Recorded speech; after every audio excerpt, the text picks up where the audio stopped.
Hey, this is me on my channel. I always like to watch weird things, watching stuff on Nicolas and then the Davinci Code, because I like to see what people say in reaction to it. And I'm watching this thing. This is what sparks this video. They said, in the Gnostic Gospels, Christ is presented as much more human and less divine. And they're speaking about the Nag Hammadi library. I implore people to go read the Gnostic Gospels. Anyone, even the ones that aren't apparently in the Nag Hammadi library. I don't know where I think they found these other ones in different places, but I think some of them were in Egypt, but not Nag Hammadi. Memory's kind of fuzzy on that. But no, the Gnostics never believed Christ was human, and never fully human.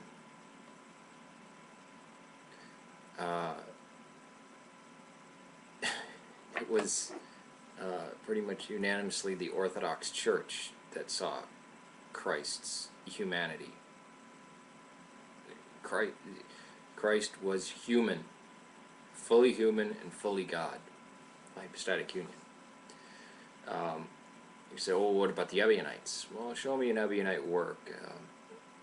I don't think there isn't. There's the people go, oh, this might have been, that might have been. It wasn't.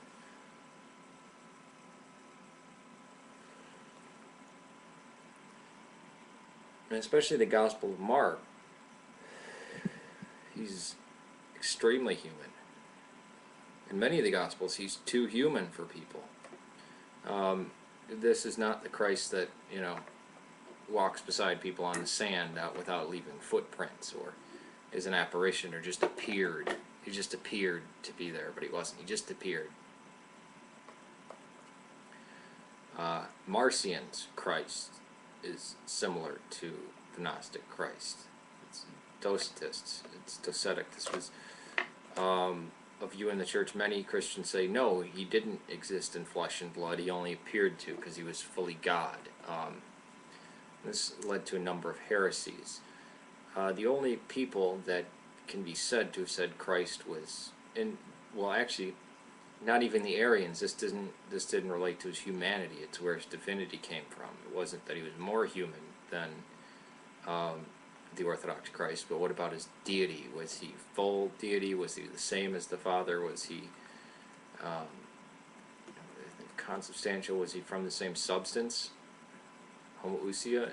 They didn't believe so. They said no. It's kind of like Jehovah's Witnesses saying the Archangel Michael is Jesus, or he's an angel, he's some emanation off God.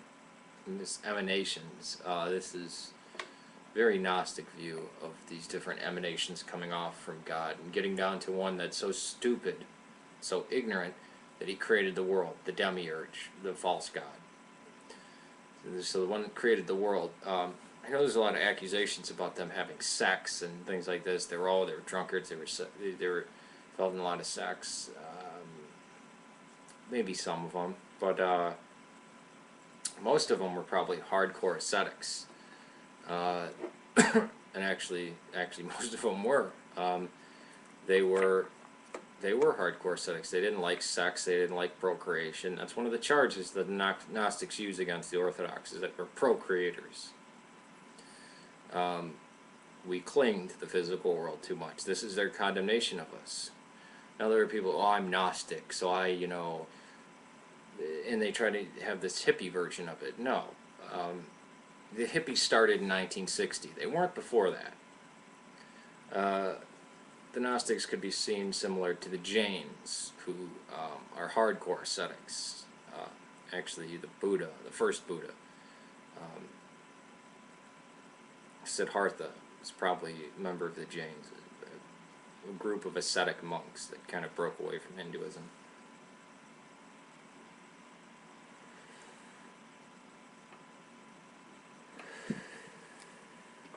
And it's very irritating for people. I mean, it's very irritating for me to hear these people who say, well, the Gnostic Gospels, Christ was more human. No, he was less. And he wasn't at all. Ask, and some of them are like adoptionists. They take the view that Christ was never, that Jesus was human, but Christ entered into Jesus. Jesus became God he was begotten of God at the baptism, and then it left him before the crucifixion. So he didn't feel, he wasn't in agony, he wasn't in pain, he wasn't tempted, because God can't be tempted, God can't do this, God can't, so he wasn't. So if you're going by the Gnostic idea, Christ was never tempted. Christ was never human, ever. And the physical world is bad. Not, someone would say not bad, but it's going to be destroyed one day, and you can't cling to the physical, and it's all in the spiritual. They don't believe in a bodily resurrection.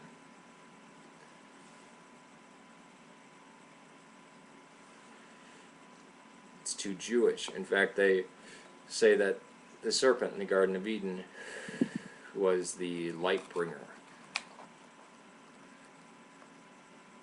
Lucifer, but was not in the same way that we would use the word, was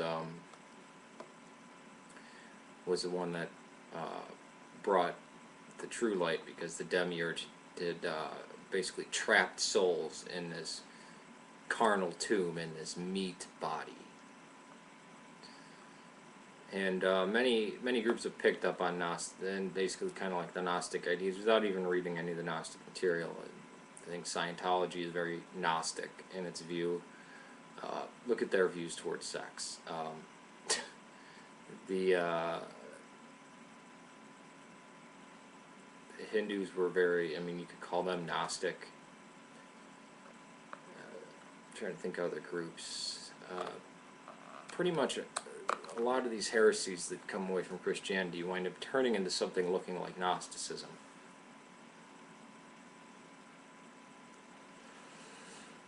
And it's very funny because they always accuse the church of being hierarchical, or people do.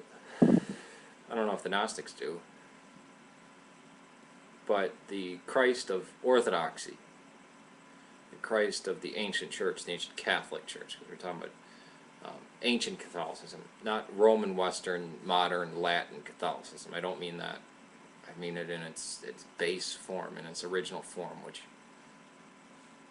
even the Protestants would adhere to, calling themselves Catholics at this point. Believe that man was saved by his faith in his response to the death, burial, and resurrection of Christ. Where the Gnostics, you were saved by secret knowledge. The Gnostics even admit it's a very elitist group. It's very elite, and that's, the Gnostics kept it that way.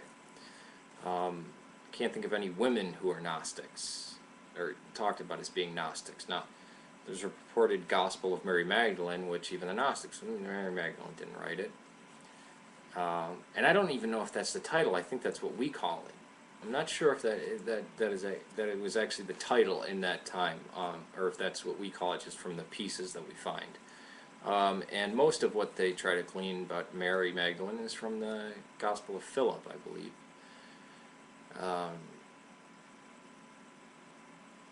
And read the Gospel of Mary Magdalene. It's all full of wrath and God and coming and destroying. I mean, it's very strange, and they talk about, you know, these secret things and the different levels and all this kind of weird idea. It's almost like the I think it's called Amida, the Buddha of boundless light, in Japan.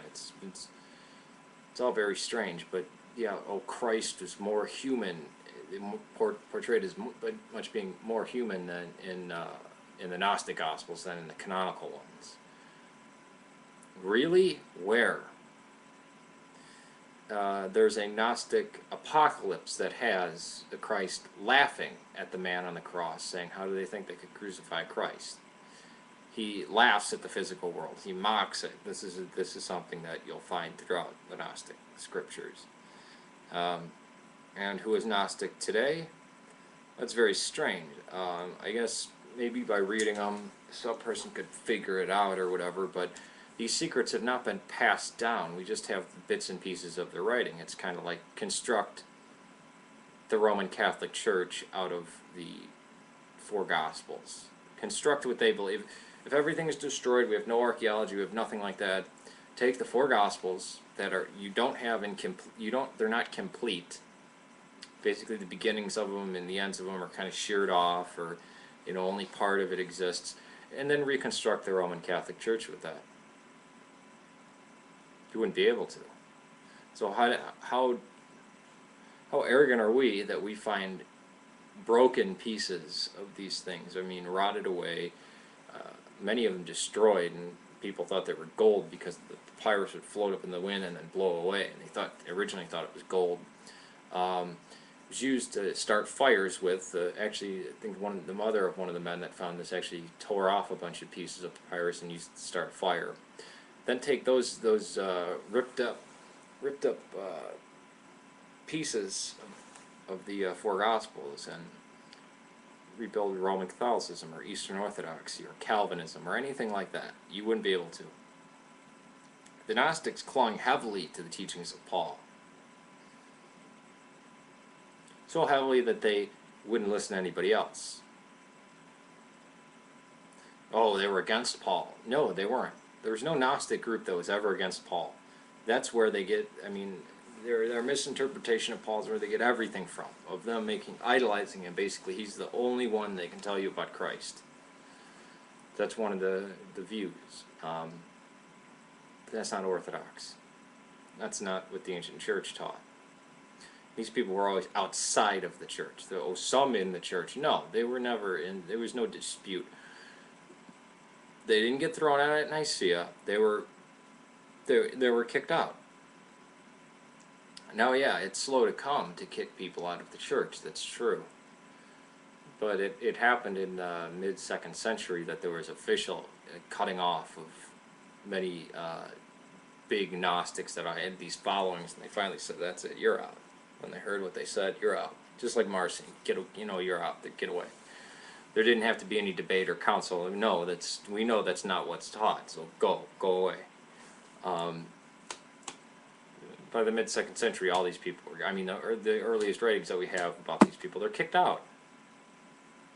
They're already severed from the church. They're not a part of the church. So some in the church thought, no, they didn't. And Christ was not, it was never human to the Gnostics. So, no.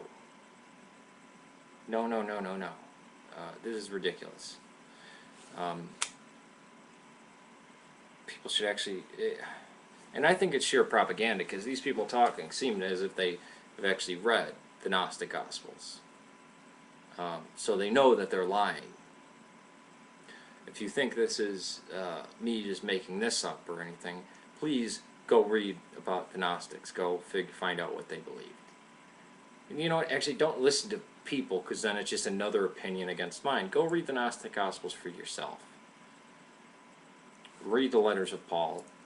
See how you step away. Do you come to Orthodoxy, or do you float towards Gnosticism?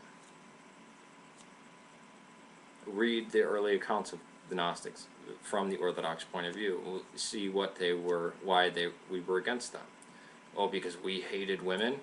Really? Because at the last line read the last line in the Gospel of Thomas and see if the canonical Gospels support women and procreation and sex, or the Gnostic Gospels. Actually, I would say neither of them support an active sex life, but in the Gospels it's defended. It's not said, no, that you can't do that, or children are bad, or any weird stuff that people try to take the guilt of 19th century Catholicism, early 20th century Catholicism, take the guilt of that and project that back on the entirety of the church. No. So that's it. Peace to you. May God save Serbia and Syria. Thank you for your prayers. Please keep praying. Not out of the woods yet. So, appreciate it all. Thank you. Hey, this is me on my channel. I always like to watch weird things, watching stuff on Renan Chateau and then the Davinci Code, because I like to see what people say in reaction to it. And I'm watching this thing. This is what sparks this video. They said, in the Gnostic Gospels, Christ is presented as much more human and less divine. Especially the Gospel of Mark. He's extremely human. In many of the Gospels, he's too human for people. This is not the Christ that, you know, walks beside people on the sand without leaving footprints, or is an apparition, or just appeared. He just appeared to be there, but he wasn't. He just appeared. Marcion's Christ. Memory's kind of fuzzy on that. But no, the Gnostics never believed Christ was human, and never fully human.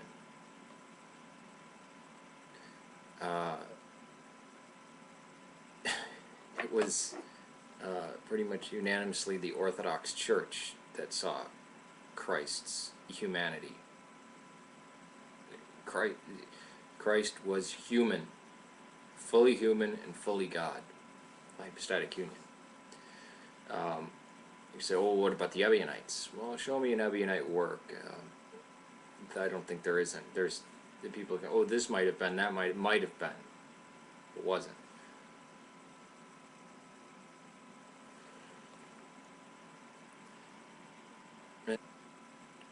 And they're speaking about the Nag Hammadi library.